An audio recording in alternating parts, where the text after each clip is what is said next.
Title ध्यान की राह पर एक अनसुनी गाथा। राजकुमार सिद्धार्थ कपिलवस्तु के महल में जन्मे। राजकुमार सिद्धार्थ की आंखों में हमेशा से ही एक अलग चमक थी।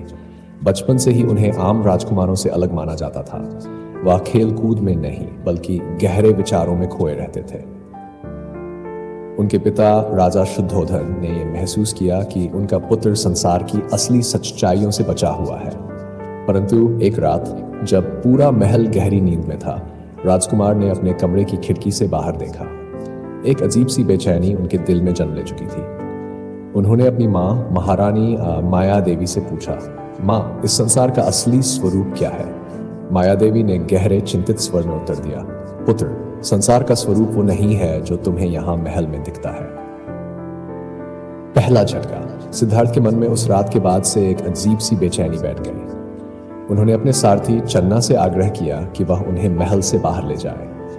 पहली बार राजकुमार ने संसार के दुखों को अपनी आंखों से देखा। एक बूढ़े व्यक्ति को देखकर वे चौंक गए।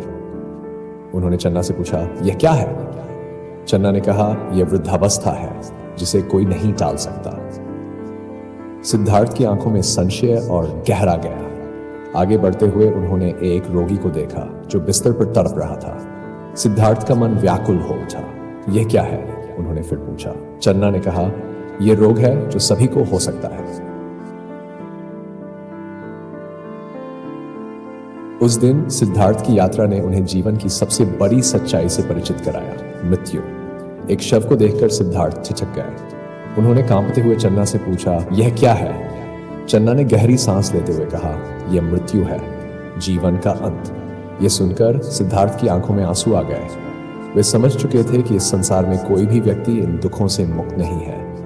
वे सोच में पड़ गए, क्या जीवन का कोई अर्थ है यदि अंत में केवल मृत्यु ही हो? अध्याय 4, सत्य की हल लौटने के बाद सिद्धार्थ का मन अब अपने पुराने जीवन से हट गया था। उन्होंने निश्चय किया कि वे इन दुखों का समाधान खोजेंगे। एक रात जब सभी सो रहे थे, उन्होंने अपने राजसी वस्त्र उतार दिए और साधारण वस्त्र धारण कर लिया। महल की सीमा को पार करते हुए उन्होंने अपने पीछे सब कुछ छोड़ दिया। कोई नहीं जानता था कि अब उनका अगला कदम क्या होगा। वे वर्षों तक जंगलों में भटके, अलग अलग साधकों से मिले, परंतु उन्हें किसी से भी सच्चा ज्ञान प्राप्त नहीं हुआ। उन्होंने कठोर तप किया, अपने शरीर को कष्ट दिया, परंतु शांति का अनुभव नहीं हुआ।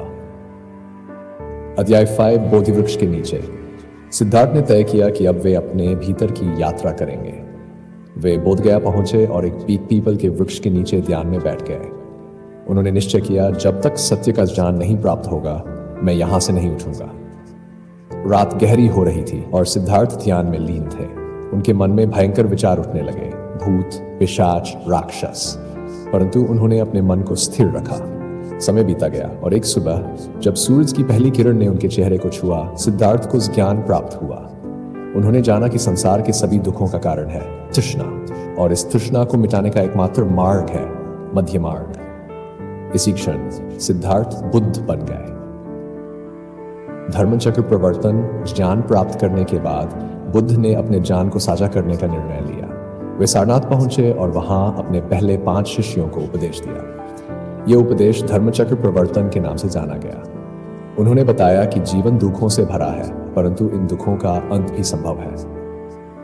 इसका मार्ग है 8 प्रकार का मार्ग: सही दृष्टि, सही संकल्प, सही वाणी, सही कर्म, सही आजीविका, सही प्रयास, सही स्मृति और सही समाधि। अध्याय 7, मृत्यु का रहस्य। बुद्ध ने अपनी पूरी जीवन यात्रा में अनेकों को मार्गदर्शन दिया, परंतु उनकी मृत्यु भी एक रहस्य से भरी हुई थी।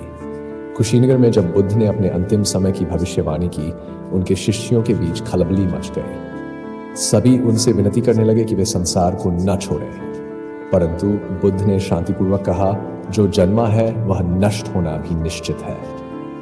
इस शरीर का कोई अर्थ नहीं जब तक आत्मा को शांति प्राप्त न हो। उन्होंने अंतिम बार अपने शिष्यों को उपदेश दिया, अप दीपो भव, अपने दीपक स्वयं बनो। जब बुद्ध ने अपनी आंखें बंद की, चारों ओर एक अजीब सी शांति छा गई। उनके शरीर के नाश के बाद भी उनका संदेश अनंत काल तक जीवित रहा। ध्यान की राह पर एक अनसुनी गाथा। इस कहानी का शीर्षक इसलिए रखा गया है क्योंकि ये बुद्ध की यात्रा की उन रहस्यमयी और अनसुनी घटनाओं का वर्णन करता है जिनके बारे में कम ही लोग जानते हैं। हर पल का नया मोड़ जो एक नई सोच और दिशा देता है, इस शीर्षक को पूरी तरह सार्थक बनाता है।